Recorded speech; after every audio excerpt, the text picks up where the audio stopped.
disrupted. America that I fought for. Weird thing to happen. Hey, one and all, welcome to the program. I do apologize for the late coverage of the post-election. Again, we've been having technical difficulties the last couple of days. This is the best we can do at this point. And there's a lot we could say about what's been happening with the media and their Trump derangement meltdowns. We showed a bit of clips beforehand. Now I want to get into specifics because there's a lot of interesting ways that the smear merchants have just deranged themselves in the most absurd claims possible. And I can think of no better candidate than what happened with Joy-Ann Reid. Because this happened, this is before the night of the election. I think this is the Monday night or maybe the Sunday beforehand. And this is posted by Libs of TikTok, by the way. It says, has anyone done a wellness check on Joy Reid? She's completely lost it. So this is how Joy-Ann Reid, prior to the election, was trying to scare and fearmonger people into why Donald Trump is such a vicious candidate prior to the election. Listen to this. And we begin our final sprint, having arrived at that point in the election season where basically we on this side of the TV screen have said all we can. We've laid out the stakes in this crucial election, where one side stands for freedom while the other meets the textbook definition of fascism, namely a far-right dictatorial regime like Hitler's Germany or Franco's Spain or Mussolini's Italy, but also white-ruled South Africa before Mandela and the black majority took control, or Vladimir Putin's Russia, Viktor Orban's Hungary, or Nicolas Maduro in Venezuela today that suppresses the rights. Oh my God. Wow. So, MSNBC, way to take things to an even more degrading lower than you've already had. I'm surprised they already had this up and ready to go. The giant wall of fascist dictators going from Adolf Hitler and Stalin to Viktor Orban of Hungary. How do you make that assumption? How do you come to that conclusion? Is that because Viktor Orban of Hungary didn't comply with the globalized mandates of the WHO and the WEF? Is that what makes him a fascist? That he wants freedom to splurge in Hungary? Or how about Vladimir Putin, who has a successful economy after all the times you tried to sabotage it? Every time you sabotage Russia, it's made it better for them. And he's banned GMOs. That makes him some sort of fascist Nazi compared to Hitler? This is the most the absurdity of this lady is just baffling. Listen to this. A far-right dictatorial regime like Hitler's Germany or Franco's Spain or Mussolini's Italy, but also white-ruled South Africa before Mandela and the black majority took control, or Vladimir Putin's Russia, Viktor Orban's Hungary, or Nicolas Maduro in Venezuela today that suppress. Or Nicolas Maduro in Venezuela. Oh my God. Oh my God. They're just trying to bring up any character possible to scare people. And also Snuffleupagus, who's completely just destroyed Sesame Street. I knew we should have kept with Big Bird and Elmo.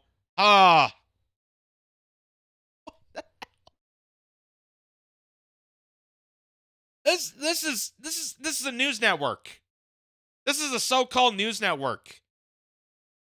And rather than actually taking the time to think this thoroughly, is going to go right into the fascist ploy, right into that soundbite, and have a giant graphical wall of all the people you should be afraid of. All the people that, going back from Adolf Hitler to apparently Maduro, to try to scare people.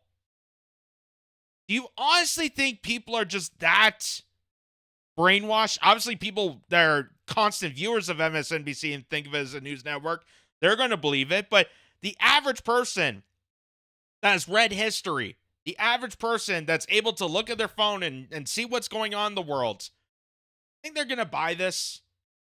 Think they're going to buy this? But listen to her explanation on this, because it's even more hilarious. Suppresses the rights of women and minorities, uses the military to execute the whims of a strongman dictator, and controls and suppresses the press, education, the arts, rewrites history to suit a favored and dominant racial class. You know something? You know something? Let's go back a bit. Because I feel like that's what's happening right now. That's what's happening right now. Listen to this. Military to execute the whims of Venezuela today. Vladimir Putin's Russia, Viktor Orban's Hungary, or Nicolas Maduro in Venezuela today. That suppresses the rights of women and minorities, uses the military to suppresses the rights of women and minorities. Just like how what COVID revealed, that it suppressed a lot of minority communities. It suppressed a lot of black-owned businesses that were forcibly shut down with no explanation, even though they were complying to the restrictions of their local health offices. They will not exist. Would you not call that a fascist tirade? Would you not call that a fascist regime? That you're restricting people's right to run a business with no explanation? Or how about the fact that we elected Joe Biden, who was the kingpin head of the 1994 mass incarceration bill? Does that not afflict minorities? Is that not psychotic fascist tirade control of minorities and women's rights? Notice how they don't ever mention about bodily autonomy anymore. That's because it's done purposely. They don't want to mention about bodily autonomy. Now they focus on abortion because they want to take control of people's bodies, but they just want to be pro-abortion, which that kind of leaves an ugly face to people when you blurt that out. Saying you're pro-abortion is like saying you're pro-suicide. It leaves a disgusting taste to people. And the fact they cheerleaded that for 5 days straight at their own convention, yeah, that's not going to be a crowd pleaser. To execute the whims of a strongman dictator. So, uses the military to execute the whims of a strongman dictator. Uses the military to execute the whims of a strongman dictator. You mean how right now, under Joe Biden, they are sending the FBI to people's homes that are posting things on social media that might be construed as misinformation? How they're tracking down hate speech, how they're infestating these censorship laws that are silencing people, that are restricting their civil rights of free speech, how they're suppressing the media, how they're suppressing journalism, how they're attacking independent media like this. All the stuff that she's saying right now is happening right now under Democratic control. Under the people that are in disguise of protecting democracy, they're implementing everything she's saying about all these people on the board there and trying to scare people away from Donald Trump to go into that tirade, to go into that authoritarian playbook. Because that is what's happening right now and would continue to do so if Trump wasn't in office. At least Trump is going to be that wrench to clog the machine a bit, to implement and for people to wake up to realize that this is a totalitarian regime taking control of people. And controls and suppresses the press, education, the arts, rewrites history to suit a favored and dominant racial class. Rewrites history to favor a dominant race or class of people. Just like how all of a sudden now, and I find this so interesting, that all the stuff we said a couple years ago in regards to COVID, all the lies and scandals, if you bring that up to people, they now pretended that didn't exist. They pretend that didn't exist. They pretend that Rachel Maddow lying to the national public about how if you got this COVID jab, which is safe and effective according to YouTube standards, was going to stop COVID whole. And that was an obvious lie. That was an obvious lie that everybody knew about, but she continuously lied to people about that. And then you bring that up to someone, and they said, no, she didn't say that. No, she didn't say that. Fauci didn't lie. Fauci didn't make those claims. That didn't exist. We never said that it took 2 weeks to flatten the curve. We didn't say anything about that. We didn't say anything about blowing up the pipeline. We didn't do anything like that. Didn't do anything like that. And it's funny, even right now, I just saw this the other day. YouTube is suppressing content that brings up historical articles. Anything from history that could contradict certain narratives of today, they're suppressing that content. They're silencing out historical articles and newspapers and any sort of videos that discusses events of history to either make people understand and apply that to certain events that happen today, or to counteract the narratives of what people are saying today by exposing them and teaching them about history. That's being suppressed on YouTube. So what does that tell you? What does that tell you, Joanne Reid? That everything you're saying now is happening as we speak. And that's not anything to do with Trump. That has to do with the fact that we are controlled by an oligarchy, an unelected, unaccountable oligarchy that's provisionally doing this to oppress people, to oppress the majority, to oppress the general population for their own whims. I mean, you're talking about Nazism with Trump, even though the fact that the people like the CIA and the FBI that you so hardly claim as such great people, such great work and service, brought in Nazis. They brought in Nazis to America through Operation Paperclip post-World War II. They brought in scientists. They brought in doctors to do eugenics studies. That was done through Operation Paperclip. And that's what they're implementing right now. They're implementing those mandates, those censorship tactics, how there might possibly be a draft for young people to sacrifice themselves for these outrageous wars. That's why a lot of people went towards Trump. That's why a lot of parents went towards Trump, because they don't want their son or daughter grow up and have to serve in war and sacrifice their lives for something that is just a proxy that the establishment cultivates together that doesn't even make sense. They don't want their children to go off to war. Trump's the closest thing we got to an anti-war candidate. And foments extravagant corruption in order to enrich the dictator and his friends. Extravagant corruption. You know how, like, they have continuously lied. You have Anthony Fauci and people during COVID lied to you to inflate the business of big pharmaceuticals. How Bill Gates is able to get away and monopolize over the disparity of the COVID pandemic. And just when he was about to sell his stock for the vaccines, he came forward and said, oh, don't worry about the vaccines. Now we got this new thing that we're inventing. Because he's put the money towards that now. How he openly lied to people about that. Yeah, the obvious corruption of Trump, but not the staggering, obvious, right in your face, mocking you corruption of the rest of the establishment. So that was Joanne Reid beforehand. Here's Joanne Reid of the night of the election, and she now goes on a tirade talking about racism and sexism and being against women's rights. Now she becomes that person. She becomes the aggressor, blaming dumb white women for the cost of Kamala Harris. Listen to this. You know, It's a state that I think Democrats definitely were reaching for. There was a lot of work to try to turn out the college campuses, which were really thick and really packed, and try to turn out the suburbs. And I think there was a lot of hope because of just the insanity, can we say fairly, of the person who's running for governor in that state, and the thought that, defeating him would also carry Harris in. But in the end, if they didn't make their numbers and essentially exceed the numbers that Joe Biden had in the suburbs, and I think we have to be blunt about why. Black voters came through for Kamala Harris. White women voters did not.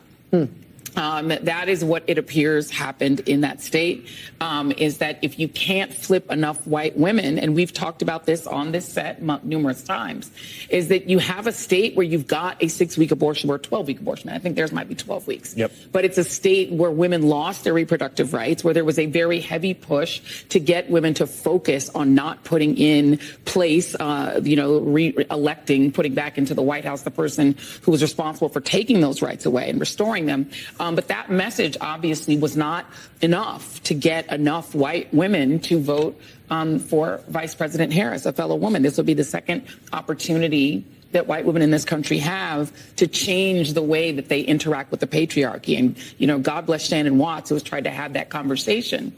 But if people aren't receptive to it, and if people vote more party line or more on race than on gender and on protecting their gender, there's really not much more that you can do but tell people what the risks are and leave it to them to do the right thing. Yeah, those damn white women just don't understand. They don't understand. I mean, there's so much at stake. Just all the abortion rights you might be losing. And that's it. That's it. Because apparently people are just too dumbfounded to actually do the research, come to a conclusion, and maybe focus a bit more on other things that are affecting majority of people, which is also why a lot of black supporters came out for Trump. It's a little bit more than just women's rights. It's a little bit more than just women's rights. And by the way, again, they're making all these falsehoods about Donald Trump restricting abortions in states like California and states like New York. That's the most absurd thing possible. First of all, you're in a blue state. If you're in California, your abortion rights are protected regardless. That's like trying to restrict hunting rights in freaking Wyoming. It's not going to be restricted. They're not going to come after the rights of California and their ability to have abortions. That's just an absurd claim. And what Trump is implementing, leaving it up to the states and having the states decide to legalize abortion or not, also supports that measure? Ruth Bader Ginsburg, ladies and gentlemen. Ruth Bader Ginsburg. That's right. The profound woman of the justice system. The one that they called the savior of democracy, the savior of protecting civil rights, the one that they kept in office for so long to the point of killing her. I mean, not literally. Let's not put that out. But she also agreed with this. She was the one that originally suggested this idea that it should be left up to the states, that the states should have control and oversee the means of it. They should have the means to see healthcare being implemented. Which does not sound like a bad idea. Does not sound like a bad idea. From my understanding of here in Canada, yes, we have universal basic coverage healthcare across the board here in Canada. But when it comes to the actual management and overseeing and the decisions based on healthcare, that is left to each and every province and territory of Canada. That, I think, is the most implemental sense when it comes to America, too. Because you're basically saying that the federal government, who has a lack of response of border security, lack of response to hurricane victims, lack of response to many, many different problems that could be easily implemented, you also want them to control the health care of women, when that could be left to the states, and the states would have a better understanding of certain areas and aspects within healthcare within their population. So that's what Donald Trump is implementing. That's what the Trump campaign always endorsed. It was not about restricting abortion rights, but that's all they're running on. They're using that fear tactic, and they're shaming white women by saying, don't you care about this? Don't you care? You're white women. How dare you? You must be so dumb not to care about your own gender. Instead of actually reaching out to these people and saying, maybe there's something more to this. Maybe people are coming out in droves to vote for their Joy-Ann Reid's opponent because there's a little bit more than just women's rights that's at stake. Maybe it's hard to raise a family when your grocery bills are skyrocketing. Maybe it's hard when inflation is making it absolutely a burden to keep a roof over your head. Maybe you're worried that your kids that are going to be grown up and the education system is such a flaw right now, they're going to be sent off to war. Maybe you're worried about that. Maybe you're worried about censorship. Maybe you're worried about all the other kitchen table problems that most people are dealing with. That's not just everything is not an abortion issue. Everything is not an abortion issue. And they don't even talk about bodily autonomy anymore because they do want control of people's bodies when it comes to big pharmaceuticals, when it comes to drafting people, when it comes to anything like that. They'll abuse people's bodies for their own measures. But they'll run on something that they could have also easily codified. And that's another thing, is that people are smart enough to understand that Democrats had every opportunity to codify Roe v. Wade, something that they've always ran on. They had every opportunity to do so, and they haven't. Why is that? So that they can run an endless campaign and try to smear people on focusing on that issue because they have nothing else to run on.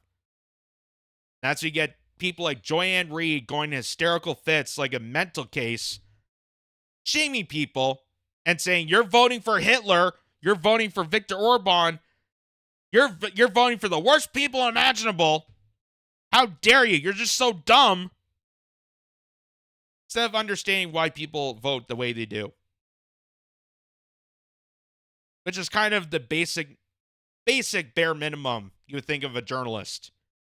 Maybe go out and talk to these people, understand what they're voting for, what their priorities are. That would be kind of the bare minimum instead of shaming people.